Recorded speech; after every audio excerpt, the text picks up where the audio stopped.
하나님의 말씀 에스겔서 33장 21절부터 29절까지입니다. 에스겔서 33장 21절부터 29절까지 말씀 다 같이 봉독하지요.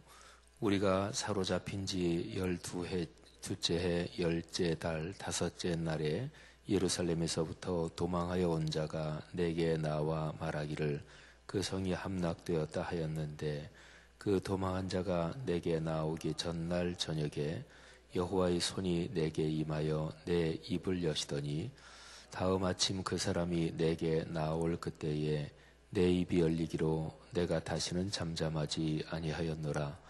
여호와의 말씀이 내게 임하여 이르시되, 인자야, 이 이스라엘의 이 황폐한 땅에 거주하는 자들이 말하여 이르기를, 함은 오직 한 사람이라도 이 땅을 기업으로 얻었나니 우리가 많은즉 더욱 이 땅을 우리에게 기업으로 주시는 것이 되느니라 하는도다. 그러므로 너는 그들에게 이르기를, 주 여호와께서 이같이 말씀하시되, 너희가 고기를 핏째 먹으며 너희 우상들에게 눈을 들며 피를 흘리니 그 땅이 너희의 기업이 될까 보냐. 너희가 칼을 믿어 가증한 일을 행하며 각기 이웃의 아내를 더럽히니 그 땅이 너희의 기업이 될까 보냐 하고, 너는 그들에게 이르기를, 주 여호와께서 이같이 말씀하시되, 내가 나의 삶을 두고 맹세하노니 황무지에 있는 자는 칼에 엎드러뜨리고 들에 있는 자는 들짐승에게 넘겨 먹히게 하고 산성과 굴에 있는 자는 전염병에 죽게 하리라. 내가 그 땅이 황무지와 공포의 대상이 되게 하고 그 권능의 교만을 그치게 하리니 이스라엘의 산들이 황폐하여 지나갈 사람이 없으리라.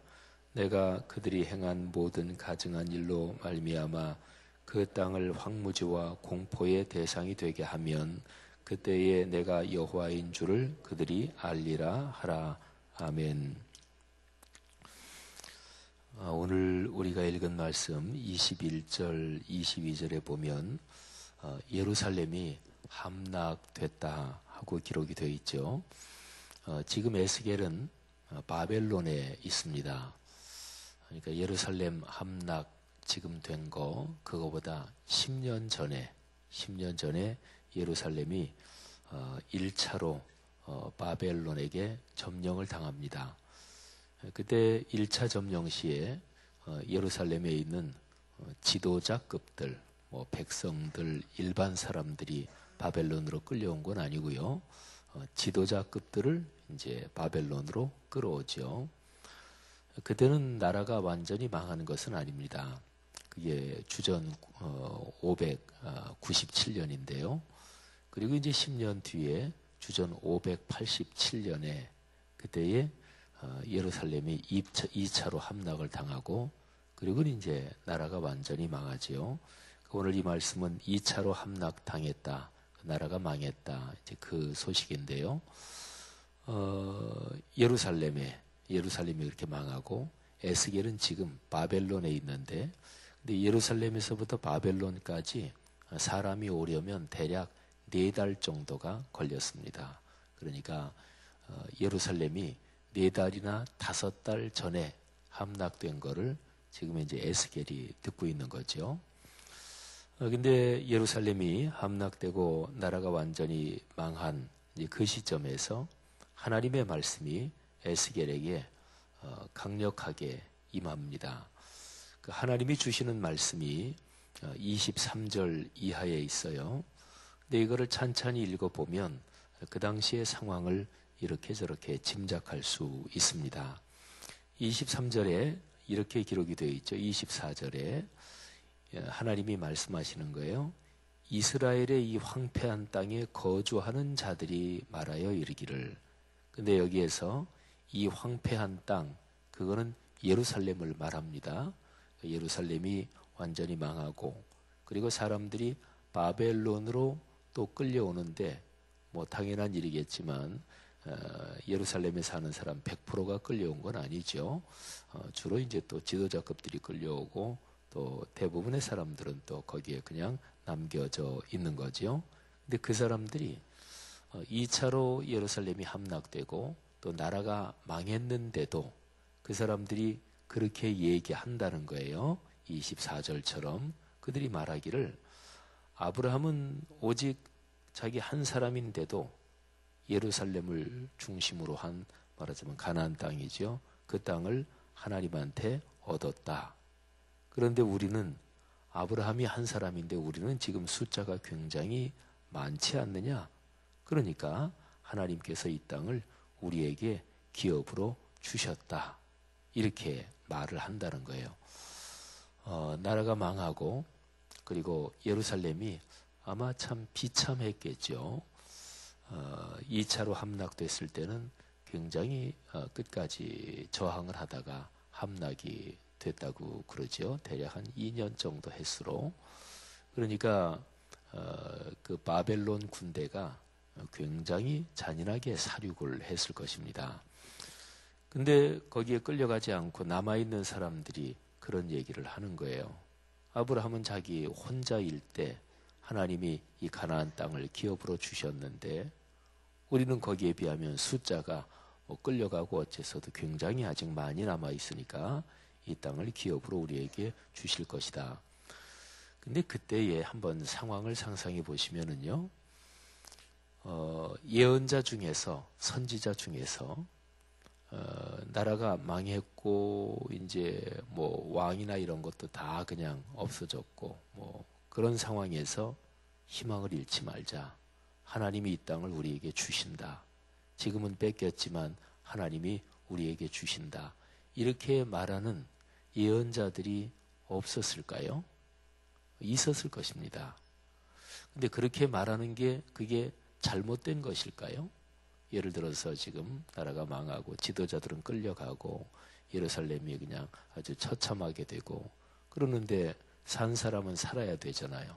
당장 밤이 되면 어디 잠깐 하늘을 가리고라도 어디 누워서 잠은 자야 되고 또 일어나면 뭐라도 먹어야 되고 뭐 그렇게 산 사람은 살아야 되잖아요. 그렇게 살아가고 있는데 그 사람들 사이에 있는 어떤 영적인 지도자가 낙담하지 말아라. 우리는 살 수 있다. 용기를 내라. 아브라함은 한 사람일 때 하나님이 가나안 땅을 기업으로 주셨는데 우리는 사람이 많은데 하나님이 이 땅을 왜 우리에게 주시지 않겠느냐? 주신다. 걱정하지 마라. 이렇게 말한 거죠. 그러면 그렇게 말한 게 야, 그 사람 못됐다. 이런 건 아니잖아요. 상황이 어려운데 희망을 주고 용기를 주는 말일 수 있으니까요. 근데 그렇게 말하는 거 그게 잘못이다. 이렇게 주님께서 지금 말씀을 하시는 거예요. 그러면서 25절 이하에 25절, 26절 쭉 보면 뭐를 지적하냐면 너희의 삶이 바르지 않다. 너희가 고기를 핏째 먹으며 또 우상 숭배를 하고 또 피를 흘리고 또 이웃에게 악한 짓을 하고 그러는데 그 땅이 너희에게 주어질 것 같으냐? 절대로 그렇지 않다. 그러면서 27절에 보면 아주 무섭게 망할 것이다. 이런 얘기를 하나님이 하십니다. 얼마나 하나님이 철저하게 말씀하시냐면 27절에서 내가 나의 삶을 두고 맹세한다. 하나님은 살고 죽고 그러시는 존재가 아니죠. 하나님은 영원부터 영원까지 홀로 존재하시는 분이십니다. 근데 하나님께서 나의 삶을 두고 내가 맹세한다. 굉장히 센 말이죠. 그러면서 하시는 얘기가 황무지에 있는 자는 칼에 죽는다. 들에 있는 자는 들짐승에게 잡아먹힌다. 산성과 굴에 겨우 피신한 사람들은 전염병에 죽는다. 그리고 29절, 30절에 계속해서 그런 비슷한 얘기가 이어집니다. 우리는 여기에서 기독교 신앙이 뭐냐 이 본질을 알 수 있습니다. 기독교 신앙은 그저 좋은 얘기 해준다. 그게 기독교 신앙의 본질은 아닙니다. 일반적으로는 그렇게 얘기할 수 있어요. 어려운 사람한테 절망하지 말아라. 또 막 슬퍼하는 사람한테 괜찮아. 용기를 내. 이거는 굉장히 좋은 거잖아요. 그러면 기독교 신앙이 그렇다. 그건 맞는 얘기예요. 근데 그게 기독교 신앙의 본질은 아닙니다.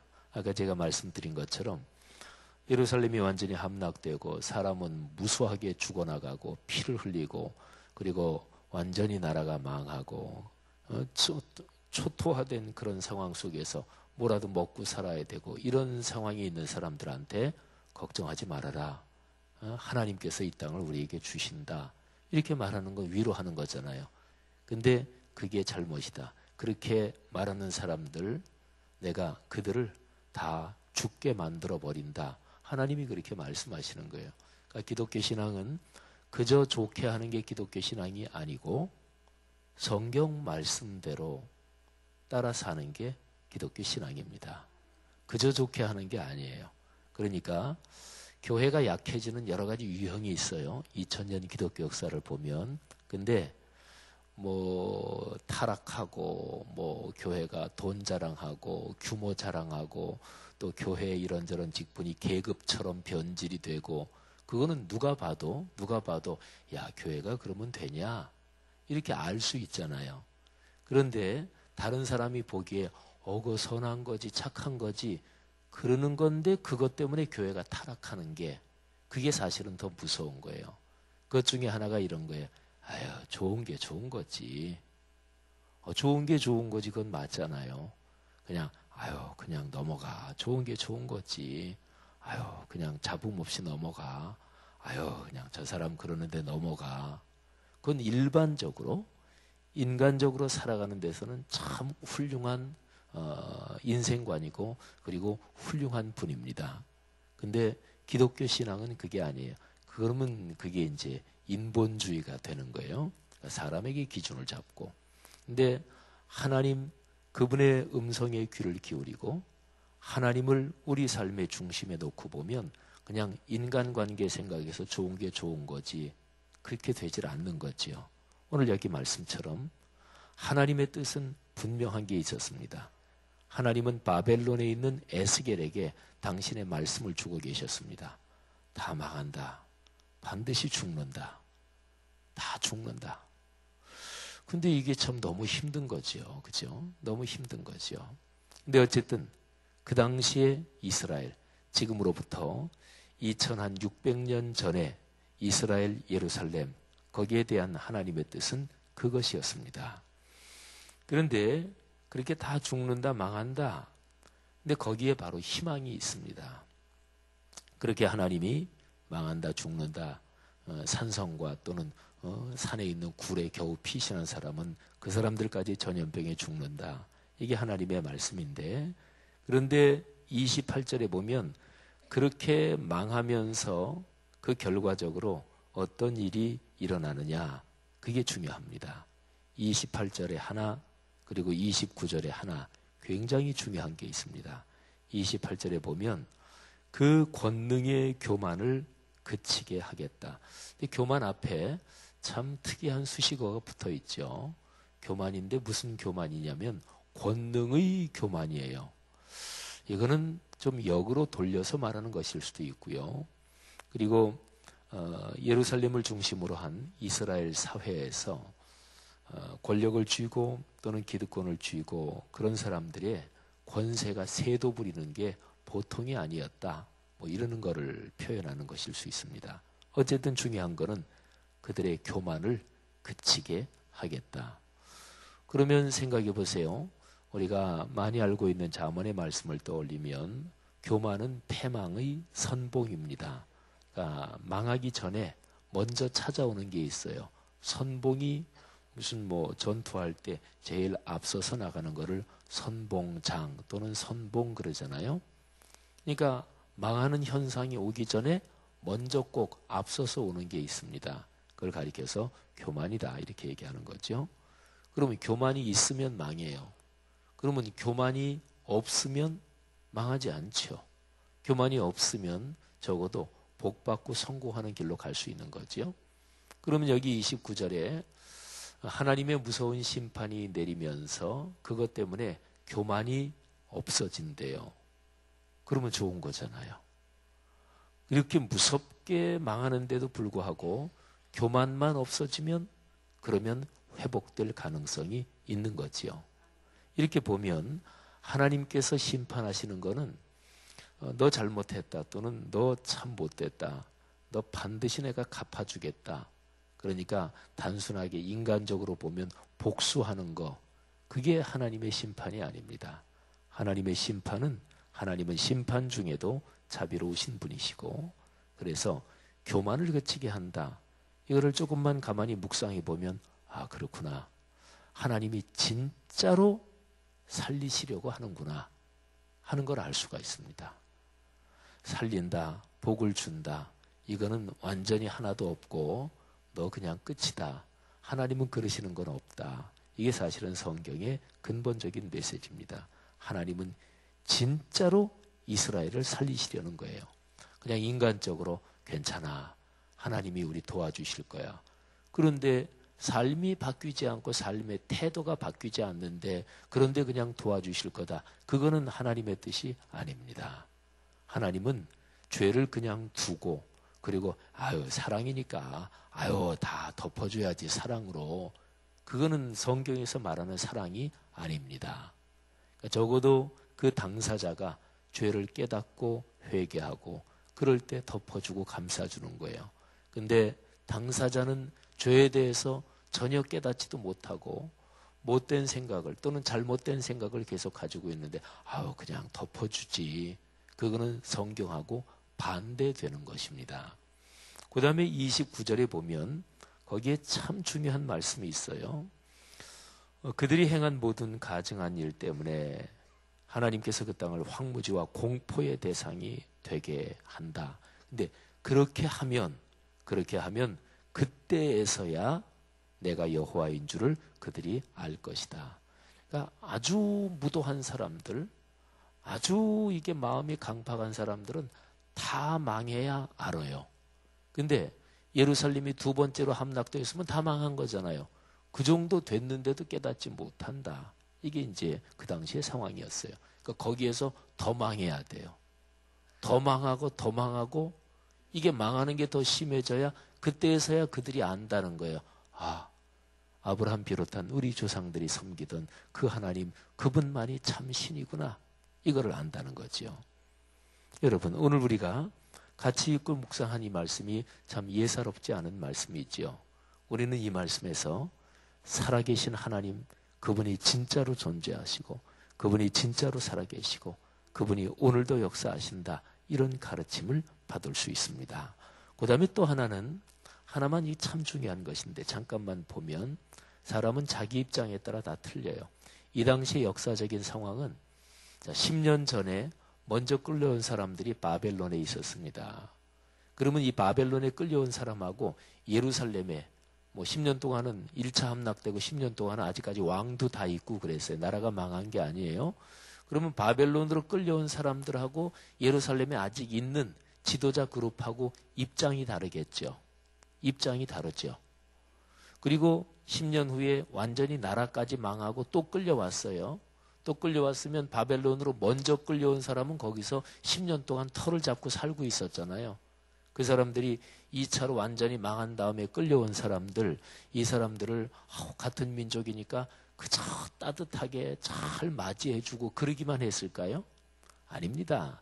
인간 세상은 몇 명만 모여 있어도 거기에 텃세라는 게 있어요. 막말로 얘기하면. 또 2차로 함락되고 나서 예루살렘에 아직까지 남아있는 사람들, 이 사람들의 입장이 또 틀리겠죠. 그리고 땅 문제가 있잖아요. 재산 문제가 있잖아요.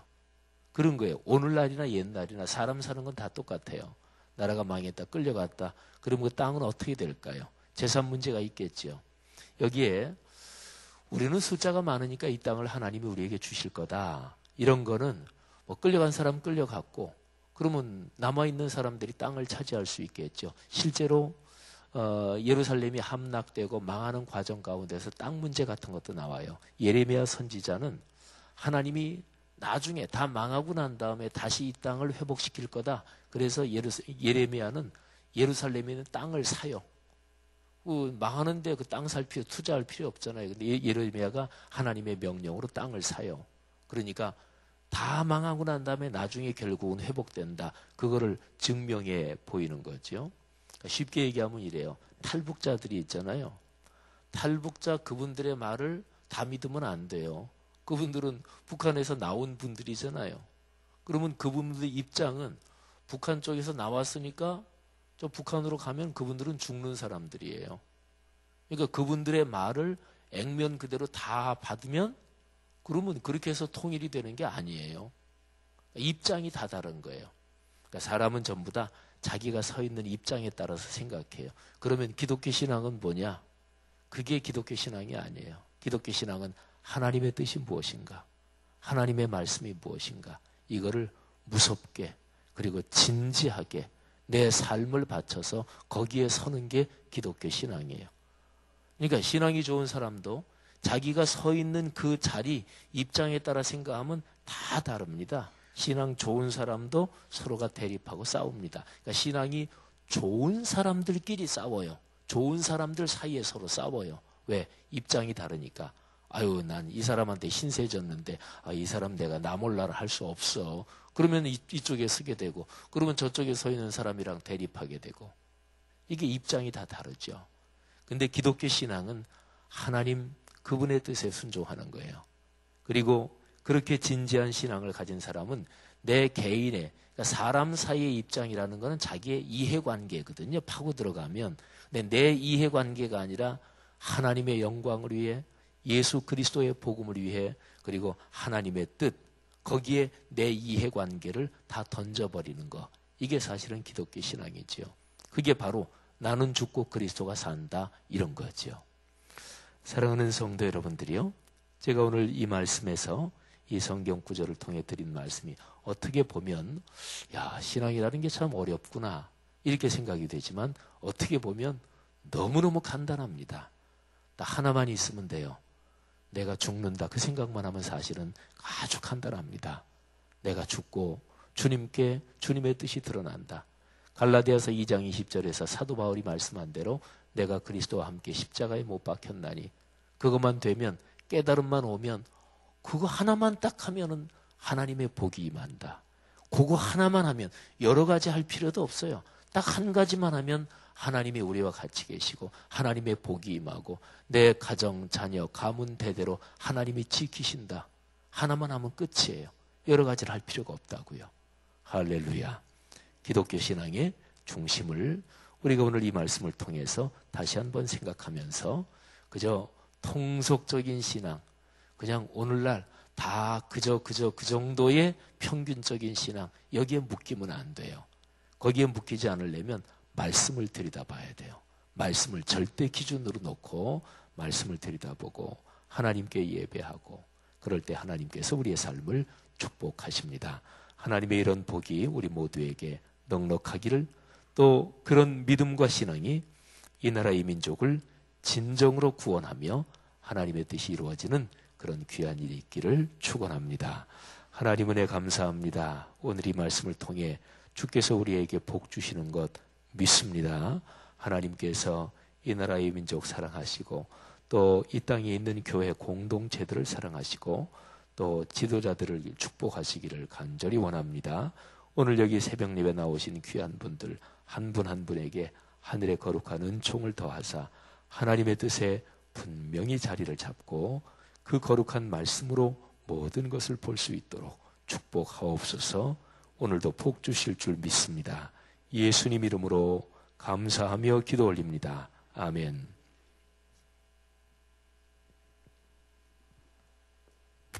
네, 귀한 말씀 감사합니다. 오늘 같이 들으실 공동기도문 사역입니다. 성경대로 우리 사역의 지평이 온 누리를 품게 하옵소서. 위원회 사역, 교구 사역, 말씀삼 성경대학 사역을 축복하셔서 말씀과 성령의 충만으로 인격과 일상이 거룩해지게 하소서.